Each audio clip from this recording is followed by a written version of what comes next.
Hello everyone. तो कैसे हो आप सब। आज की इस वीडियो में बात करेंगे क्लास 12th इंग्लिश के राइटिंग सेक्शन की, जिसमें हम बात करेंगे फर्स्ट टॉपिक की, नोटिस राइटिंग की। अगर आपको कुछ भी नहीं आता है, इंग्लिश का एक वर्ड नहीं आता, आपको सेंटेंस बनाना नहीं आता है, कोई टेंशन नहीं है, फिर भी नोटिस में आप पूरे मार्क्स लेके आओगे, मेरी गारंटी। क्यों? क्योंकि मैं आपको कुछ फिक्स लाइन बता दूंगा, कुछ कॉमन लाइंस बता दूंगा, जहां पर बस आपको टॉपिक ऐड करना है और आपका नोटिस कंप्लीट हो जाएगा। डिटेल्स ऐड करोगे, सेंटेंस खुद बनाने की जरूरत है ही नहीं कुछ, सब कुछ आपको पका पकाया मैं यहीं पर दे दूंगा, बस टॉपिक ऐड कर देना, आपका नोटिस कंप्लीट। आपको जो 5 मार्क्स का नोटिस आता है, आपको उसे पूरे 5 मार्क्स कंप्लीट मिल जाएंगे। एक मार्क्स नहीं कटेगा, जैसे मैं बता रहा, अगर वैसे करके आते हो तो। ठीक है। अगर आपको फ्री पीडीएफ नोट्स चाहिए तो कहाँ मिल जाएंगे? टेलीग्राम पर मिल जाएंगे, जिसका नाम है class 12th ESP new group, तो आप ज्वाइन कर सकते हैं। और कुछ पर्सनल क्वेरी तो आप हमसे इंस्टाग्राम पर पूछ सकते हैं, यूजर नेम आपके सामने है।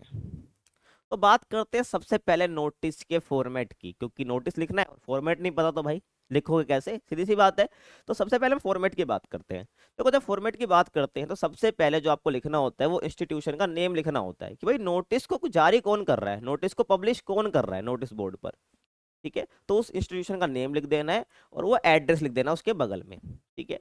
अब एड्रेस कैसा भाई? लंबा चौड़ा एड्रेस नहीं लिखना है। अब मान लो कि जो इंस्टीट्यूशन है, जो ऑर्गेनाइजेशन है, वो दिल्ली बेस्ड है, तो उसके बगल में कोमा लगा के इंस्टीट्यूशन का नेम लिखना है। कोमा लगा के दिल्ली लिख दूंगा, तो उसका एड्रेस एक तरह से हो गया। ठीक है, समझ आ रहा है? उसके बाद आपको लाइन नहीं छोड़नी है, उसके नीचे ही आपको कैपिटल में, कैपिटल लेटर्स में क्या करना है, आपको नोटिस लिख देना है। ऐसे नोटिस मत लिख देना, नंबर कट जाएंगे। नोटिस ऐसे मत लिख देना, नंबर कट जाएंगे। ठीक है भाई, मार्क्स कट जाएंगे। आपको नोटिस कैप जो है कैपिटल लेटर्स में ही लिखना है। उसके बाद जो आप लिखोगे लेफ्ट साइड पे, ठीक है, लेफ्ट कॉर्नर पे चले जाओगे एक लाइन छोड़ के, वहां पर आपको डेट मेंशन करनी है। डेट कैसे लिखोगे? डेट आपको लिखनी है इस फॉर्मेट में, इस तरीके से। पहले डेट लिखोगे, मान लो जिस दिन वीडियो रिकॉर्ड कर रहा हूँ उस दिन 11 अक्टूबर है, तो मैं 11 अक्टूबर को कैसे लिखूंगा? 11 अक्टूबर। ठीक है, 2025 या 2025। ठीक है, ये तो करेक्ट फॉर्मेट है। लेकिन अगर मैं ऐसे लिख रहा हूँ 11/10/2025, तो ये रॉन्ग फॉर्मेट है। ठीक है, इसको आप नहीं लिख सकते हो, ये आपको पूरा पता होना चाहिए, ये मिस्टेक नहीं होनी चाहिए। उसके बाद आपको जो लिखना है वो लिखना है भाई टॉपिक, या आप कह लो भाई हेडिंग। कई बार स्कूल वाले पब्लिश करते तो एनुअल डे के लिए होता है, स्पोर्ट्स डे के लिए होता है, तो वहां पर आप ये लिख दोगे। ठीक है, जो टॉपिक जिस बारे में है वो यहाँ पर आपको वो लिख देना है, जिसके बारे में नोटिस है, लिख दिया। उसके बाद आपको मेन आपका जो काम है वो स्टार्ट हो जाता है। मेन आपको जो लड़ाई लड़नी होती है, युद्ध लड़ना होता है, वो टॉपिक लिखने के बाद ही लिखना होता है। ठीक है। जब बच्चा फंसता है, सोचता है यार मेरे को तो इंग्लिश आ ही नहीं रही है, मैं करूँ कैसे? ठीक है, तो क्या करना होता है?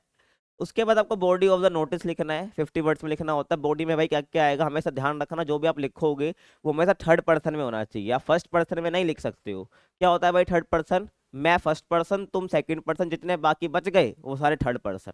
समझ आया? मैं यानी आई, तो मैं अपनी बात करूंगा तो फर्स्ट पर्सन हूँ, मैं तुम्हारी बात कर रहा हूँ तो तुम सेकंड पर्सन हो गए। अब हम यहाँ पर कोई बंदा है नहीं, अब मैं किसी तीसरे की बात करूंगा तो वो थर्ड पर्सन हो गया, है ना? किसी का नेम हो गया, ही शी इट, जब हम यूज करते हैं तो थर्ड पर्सन को शो कर रहा होता है, दे। तो ये थर्ड पर्सन के लिए यूज होते हैं, क्योंकि यहाँ पर कोई तीसरे बंदे की बात हो रही है, कोई जो हमारे आसपास है भी नहीं। ठीक है, तो वो हम जो आसपास होते हैं वो फर्स्ट सेकंड थर्ड, फर्स्ट और सेकंड पर्सन की बात कर रहे होते हैं आपस में। ठीक है, क्योंकि मैं फर्स्ट पर्सन, तुम सेकंड पर्सन, हम आपस में बात कर रहे हैं, तो क्या बात, वो थर्ड पर्सन की बात अगर कर रहे तो वो थर्ड पर्सन होगा, लेकिन हम तो आपस में फर्स्ट और सेकंड ही है। तो ऐसे कहीं यू आई वगैरह का यूज नहीं करेंगे हम, थर्ड पर्सन में ही हमेशा नोटिस लिख रहे होंगे, ये तुमको पता होना चाहिए। और उसके बाद यहाँ पर हमें ना कुछ क्वेश्चन का आंसर जरूर देना होता है नोटिस के अंदर। अगर आपने किसी एक को भी छोड़ दिया तो आपके मार्क्स कट सकते हैं भाई, ध्यान रखना। तो पहला व्हाट, दूसरा व्हेन, तीसरा वेयर, चौथा हाउ एंड लास्ट हु। अगर आप इनका आंसर दे रहे हो अपने नोटिस के अंदर तो आपका नोटिस बढ़िया चल रहा है। अगर आपने किसी एक को भी स्किप कर दिया तो आपका नोटिस गड़बड़ाया है वहीं पर, यदि आपको पता होना चाहिए। बट यानी कि भाई नोटिस है क्या, है ना? अब जो इवेंट वहां पर बता रखा है, जो चीज वहां पर बता रखी है, वो है कब, कहाँ है, कैसे उसको ऑर्गेनाइज करना है, कैसे मैनेज होगा, सब कुछ बताना पड़ता है नोटिस के अंदर। और कौन कंडक्ट कर रहा है, ये सब बातें जो है ये पता होनी चाहिए, ये मतलब बतानी होती है आपको नोटिस के अंदर। उसके बाद आपको नेम लिखना होता है। ठीक है, सब कुछ लिख दिया, उसके बाद एक लाइन छोड़ना, आप नेम लिखना, उसके बाद डेजिग्नेशन आप वहां पर लिख देना नेम के नीचे। फॉर एग्जाम्पल क्वेश्चन आपको मिल जाता है, वहां पर लिखा होता है कि you are a head boy of particular school, जो भी स्कूल आता है वहाँ पर, तो वहाँ पर आप, तो आपका नाम दे देगा भाई, you are a head boy. ठीक है, नेम आपका आदित्य या आदित्य आ सकता है, तो नेम की जगह आप आदित्य लिखोगे और डेजिग्नेशन की जगह आप लिखोगे हेड बॉय। समझ आ गया भाई? तो ऐसे, और लास्ट में क्या करना है आपको, नोटिस को बॉक्स के अंदर बंद कर देना है, कुछ इस प्रकार से जो मैंने दिखा रखा है तुमको। ठीक है, तो यहाँ पर जो है आपका फॉर्मेट कंप्लीट हो जाता है नोटिस के लिए, कि भाई किस प्रकार से आपको नोटिस लिखना है। यहाँ तक दिक्कत नहीं आई, समझ आ गया, सब कुछ ठीक है भाई, अच्छी बात है। अब देखो मैं आगे आपको कुछ ना फिक्स लाइन बताने वाला हूँ, मतलब कि आपको ओपनिंग कैसे करनी है, स्टार्ट कैसे करना है, मेन जो बॉडी स्टार्ट करोगे, ठीक है, और कहाँ पर है, कब है, अगर आपको ये सब बताना है तो क्या सेंटेंस आप यूज करोगे, है ना, एंड कैसे करोगे नोटिस का, ये सब आपको बता देता हूँ अभी, और ध्यान से देखना इसके बाद वाला जो सेक्शन है वीडियो का। चलते हैं भाई, ओपनिंग लाइन की बात करते हैं, ओपनिंग लाइन की बात करते हैं। ठीक है भाई, देखो अगर स्कूल्स वगैरह की बात है तो आपको ऐसे लिखना है। अगर कोई कंपनी है, कोई सोसाइटी नोटिस जारी कर रही है, तो स्टूडेंट्स की जगह सोसाइटी मेंबर्स लगा देना, स्कूल की जगह भाई क्या लगाओ दोगे, सोसाइटी लगाते ना, बस इतना सही करना है आपको, इतना तो आप कर ही लोगे, है ना। देखो ओपनिंग लाइन की बात करते हैं, तो आप इन तीनों में से कुछ भी यूज कर सकते हो, इन तीनों ओपनिंग लाइन में से आप कुछ भी यूज कर सकते हो। देखो पहली लाइन क्या है, all the students are hereby inform that, उसके बाद जो भी इवेंट है, जो टॉपिक है आपको दे रखा होगा, उस टॉपिक को आगे लिख देना। समझ रहे हो मैं क्या कहना चाह रहा हूँ? ये लाइन आपने लिखी भाई, all the students are hereby inform that, उसके बाद जो टॉपिक दे रखा है क्वेश्चन के अंदर उसको लिख देना। समझ रहे हो क्या कह रहा हूं मैं?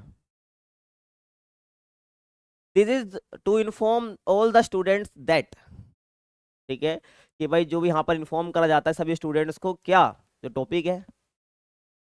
ठीक है, कि ऐसे भाई देखो ऊपर वाला बता दिया मैंने कि hereby inform that our school is going to organise, ऐसे स्टार्ट करना है आगे। ठीक है, देखो ये तो मैंने बता दिया, इतना लिखना है। उसके बाद अगर पर्पस इवेंट के बारे में बता रहे हो तो दो the school is going to organise, समझ रहे हो ना।